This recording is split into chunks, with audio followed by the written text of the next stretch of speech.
All right, here we go. So, in short, what I want to show today is we have our first version of the sign-up process for the SaaS version of Operator. Mm-hmm. And the current system supports two versions. One is to log in with your email. The other is to log in with Google. Now, the process of how these steps look, must be honest, I directly took inspiration from Slack. I think their onboarding process is quite amazing and very simple. And yeah, it's a good starting point for us. Later, we can make some modifications with the copy, with very small details, but this is what we shipped today. Great, let's see. So to share the screen, it's this one. I'm on purpose sharing an incognito mode to be able to go here. And as I'm not logged in, it will ask me to log in. But I will follow this link. You don't have an account, create an account, which will switch me to another screen. And this screen starts with one input field that just says, give me your work email. And I put several emphasis on using the work email, because if you use your work email with your domain, then later in Operately can figure out that the rest of your team can just jump into the company by using that domain. So let's try it with my 123 operately.com. And now I click continue. And it has sent me a 6-character code to my email, which is, I won't show you that part, but basically you get this code.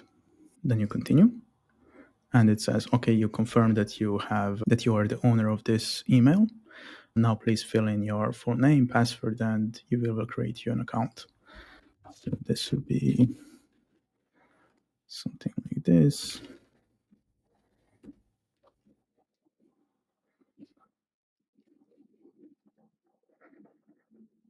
Hopefully I have filled it correctly and create an account. Starting from this point, we would need some onboarding process or so on, but this would be the end of the onboarding process to the SaaS. Yeah, can I comment on a few details? Sure. So on the screen where you started from, which is like sign up, and then you choose between going ahead with an email or Google. Give me a second to show that screen. I think it will be better. So here I am. These screens are pretty critical. So both of these buttons have the same background color. And I think we should check, but I am 99% sure that it's a more common practice now to you basically pick a side. So let's say if here we have email and password as the first option. So that kind of says that we are offering this as the default option. And then if that's default, okay, then in that case, you use the primary CTA color. And for all the other options, like sign in Google and potentially any others in the future, you use the secondary with kind of maybe with the color, like maybe there's like an official color of the G letter or something that we can use to kind of help people recognize. But generally, you know, the other options get the secondary color treatment. On the screen. Maybe to ask here a sub question before we move on to the next screen. Yeah. So ideally, I think the first option that we offer should be sign in with Google or sign in with that provider. Yeah. And this should be the secondary format. I was hoping that as we introduce another one, that immediately clear up where you get a very specific login with Google, very specific login with what is else, Apple or Microsoft. Yeah, that's my only comment. And maybe I would move it to the top. Yeah, I mean, this like old school logins are kind of messy in my work life. I always go with sign in with Google and kind of use the Google sign in as a kind of single sign on. mechanism, and it's more for maybe private stuff where I maybe would like to attain a certain level of privacy, and then I would sign up with like a masked email or something and a password on some websites. But yeah, I would agree with signing in with Google, like we actually here even mean Google Workspace. That's the most straightforward option. What was the next screen? The next screen is to confirm Yeah. your email. The next screen actually is something else. So this is the login page, Yeah. and the other page is create an account, which is different. Yeah, but for what I was commenting, it's there's no difference. There might be, we'll see about copy. I mean, I like the keep work and life separate, but if there was a somewhat equally short way of expressing that we will associate your stuff with your company domain, we can we can try, and then if we figure it out, we can add that. I think on the next screen you have like it's the one where you enter the code. Yeah, let me trigger that one. So that would be, why not? Oh,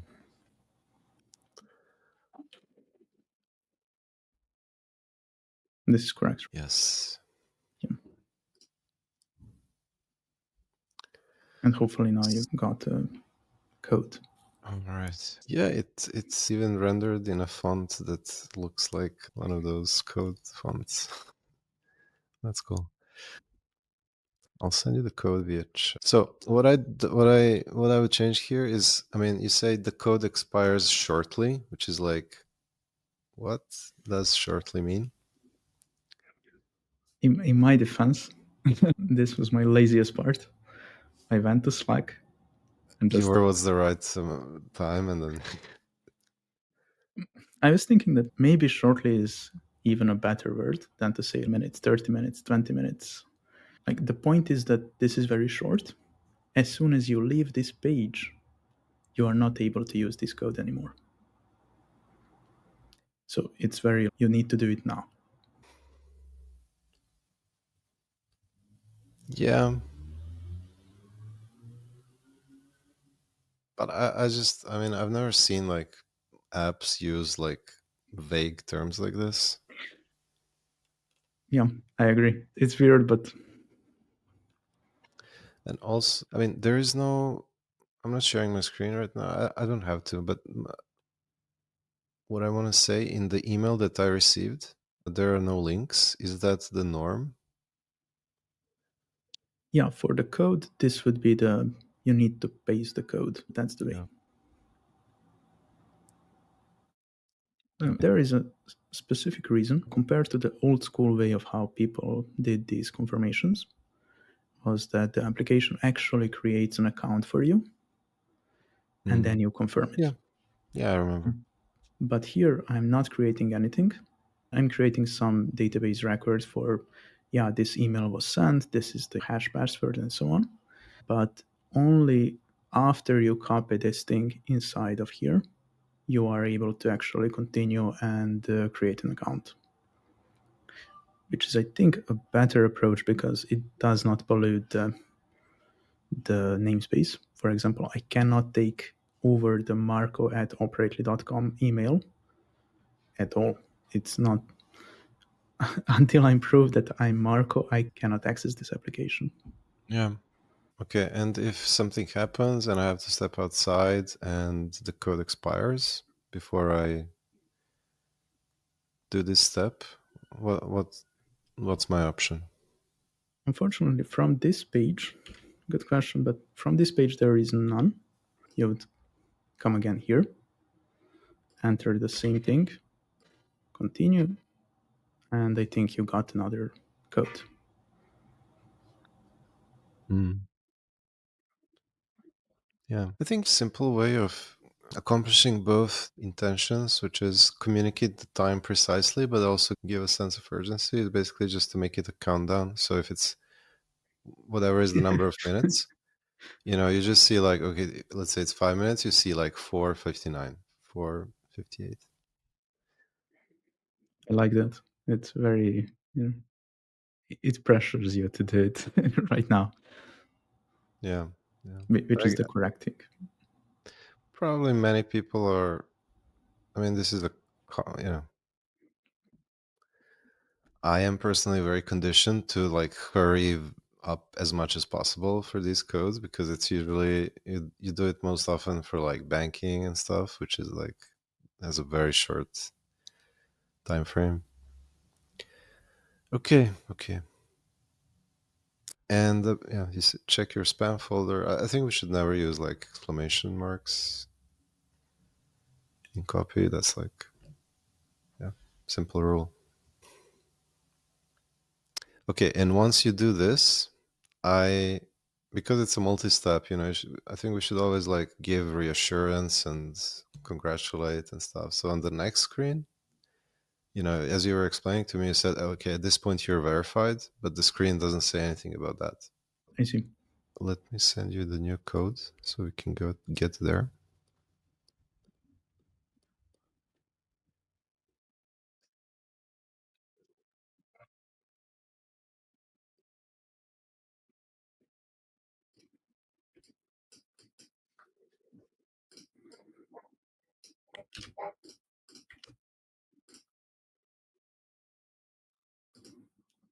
Yeah, it should say something like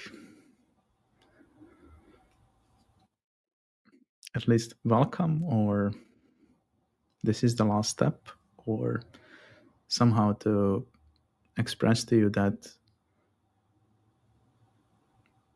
after you complete this, you are in. You don't need to worry about 10 more other steps to get started. Yeah, yeah. So like success, I don't know, an tada emoji, and your email has been verified. And there again, what I've seen work very well is like to give a hint of what comes next. So usually at the bottom of the form, you would in like very small, extra small font and dimmed text, you would say next summary in a couple of words of what happens after the screen. So your account will be created and you will enter the appropriately to create your organization, something like that. Um, yeah, maybe one more nice to have. No, nowadays the bar has been raised. So I mean, I would say I almost cannot remember the website which does not have some visual feedback when you're typing in passwords. So, for example, if the passwords do not match, Mm. You mean some strength of the password? um, well, if we are we are enforcing at least one rule from what I see, which it should be 12 characters. So, if it's not meeting that criteria, there should be some red indicator, and if all is fine and the passwords match, I think that there should still be a green indicator. The passwords match and they're fine. Because if people enter this loop of like wrong, they submitted wrong information, and then it's just frustration that we want to avoid.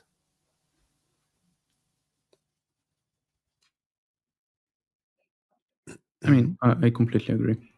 Maybe because we jumped in really fast into like how to improve it. Yeah. The base question from my side wasn't even like what to improve. While I do appreciate that feedback, the base question is this the right way to do it? Because there are three other ways to do this flow of entering the email, confirming, doing some various other stuff. And this is one way which is quite popular, but maybe there are some downsides. Nothing that comes to mind. I think this is fundamentally a good workflow. for people who want to do it with email and password. The flow for people signing into Google will, I guess, be, you know, That is just a click, just and a you are click. in. So, yeah, if you want to go with email and password, you have to do a couple of steps. We have to have the, basic verification.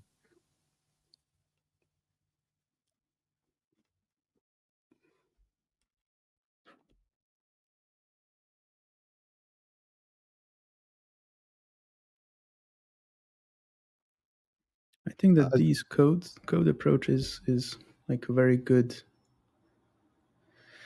base for supporting mobile applications, because I think that most of the applications moved away from those linked based things, because if you're using an application, you cannot follow a link.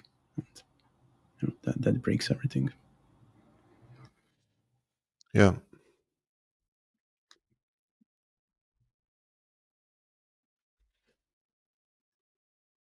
Well, I mean, for mobile, yeah, mobile apps, we have not talked about that very much, but I think there's a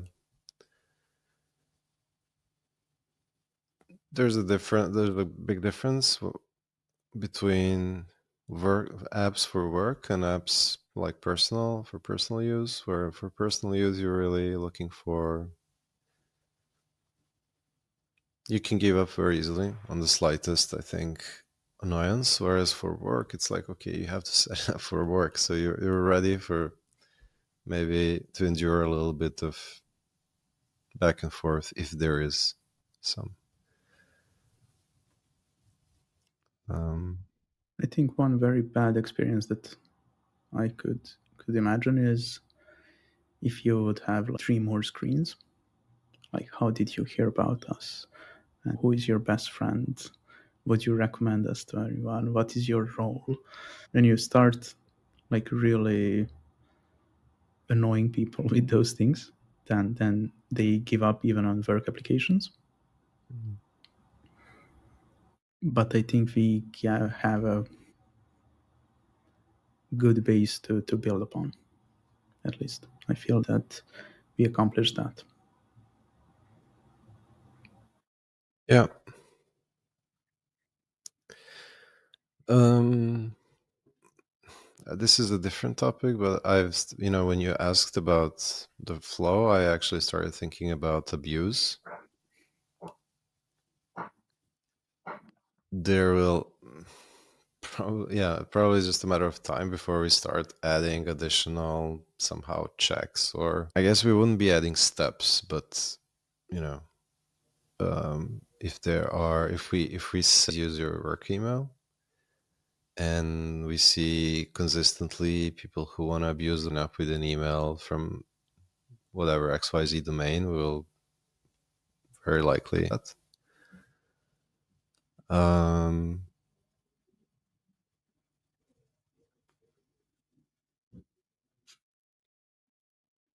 there's a thing which I see very often nowadays, but like, yeah, there are probably other vendors, but we are now customers of Cloudflare. So Cloudflare has like a widget which is like, it's not a captcha. It doesn't. They have captchas, but they also have this widget which somehow tests your user for, like, are they human? And normally when you are a human, there is just like a little spin and it kind of transforms into a check mark and you're good to go. You're talking about that widget that tracks your mouse and keyboard and stuff, and when you click on that, it turns into a spinner and calculates, is this a human motion or not human motion. Probably. I wasn't actually aware of how it works. Um, I'm asking if you are thinking about that or something else.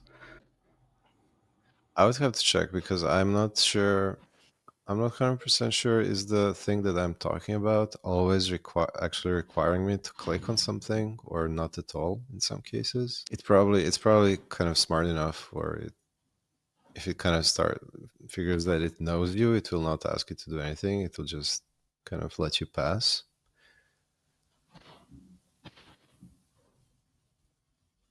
So yeah, not saying we add that right now, but I mean we'll monitor kind of what kind of people show up. So I mean, one thing that I just noticed that at Slack's part, I think it's good to show that as well, because sign up.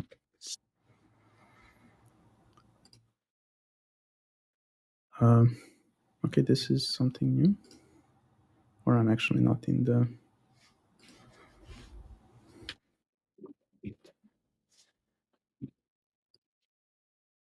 No, I'm not in the right place.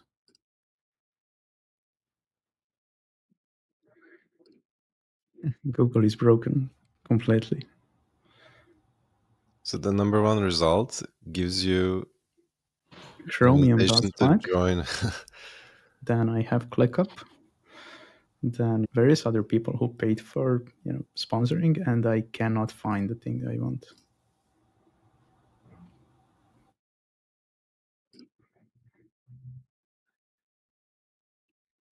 So if I'm correct, if I use an email that are already used, so this is their trigger, it will not. Let me try again.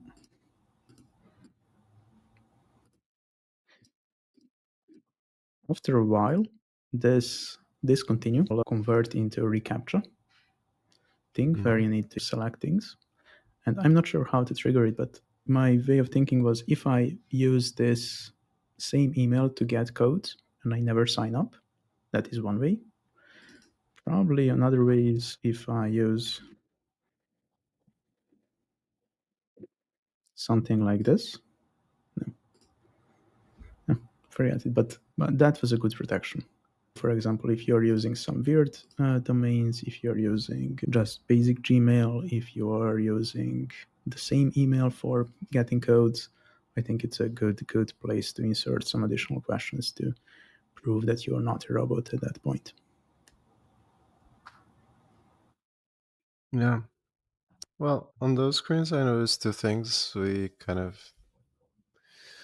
haven't touched on. One is the standard kind of small print, like by signing up, you agree to our Yep. terms of service. And one other thing that is, let's say you're on step 3 and you have some kind of an issue. There is, so for example, on Slack at the bottom of the screen, you have contact us link. Mm. I guess you can, or you could eventually find a way to contact support.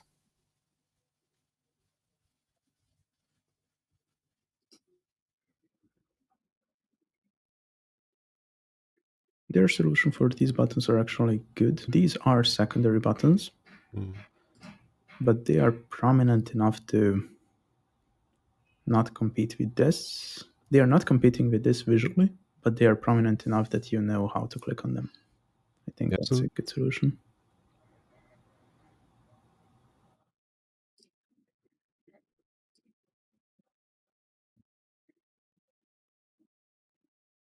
Which is weird because when you are logging in, they do the opposite, which is interesting. Mm. Mm. Different product managers. Yeah.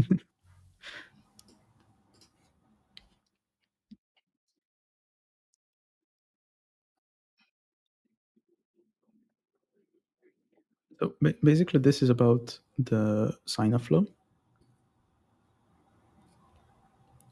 From what I heard, definitely what we really need to do is privacy policy, that you're agreeing to privacy policy and the terms of conditions before you're signing up.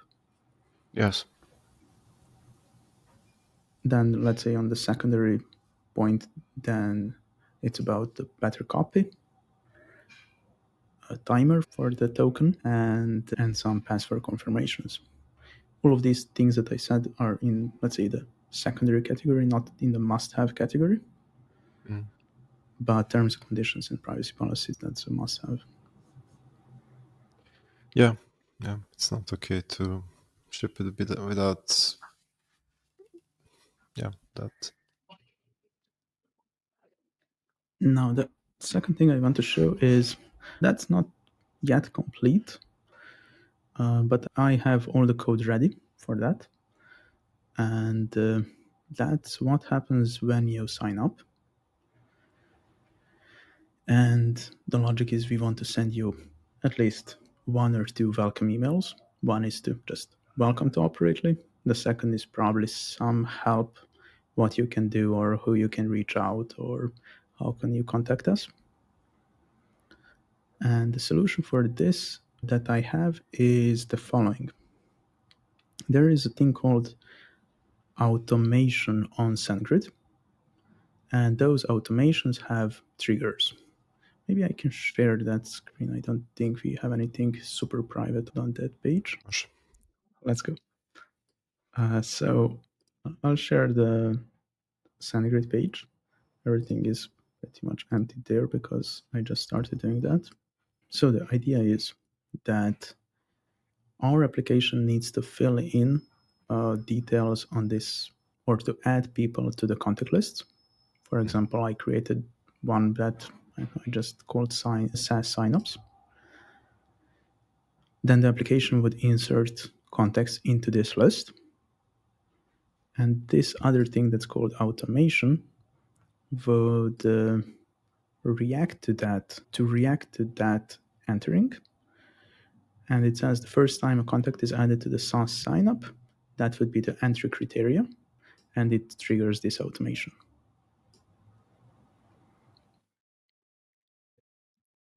Okay. Once you have that, basically some less important details like how to unsubscribe, how to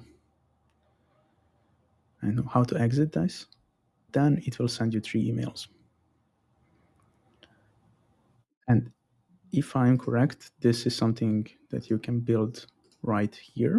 It moving some parts, moving images, so on and so on, to construct those 3 emails or something that we will send you.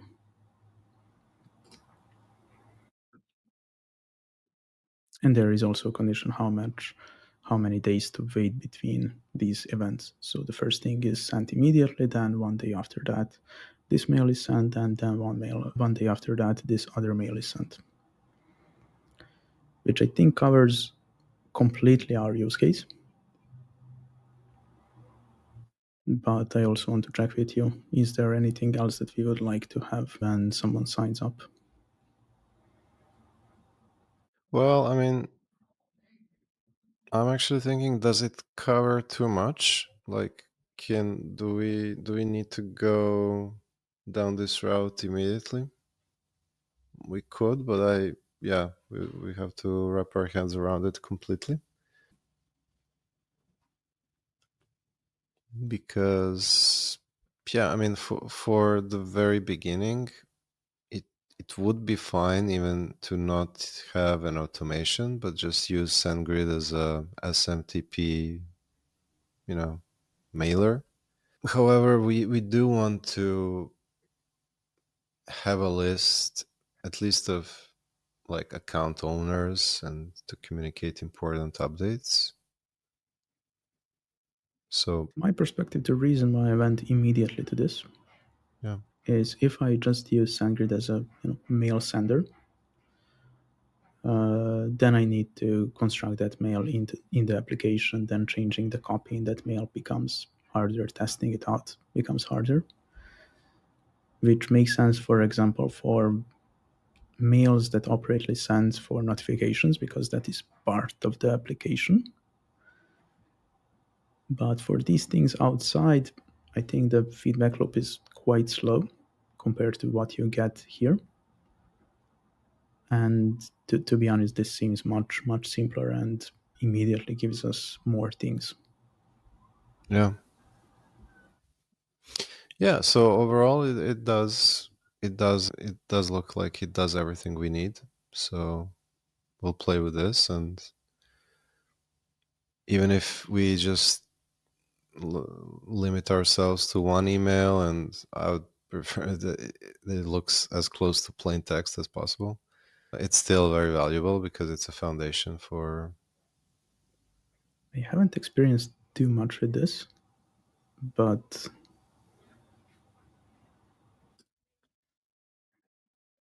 if we delete some stuff, I think it gets back to. Yeah, surely it's possible. Yeah,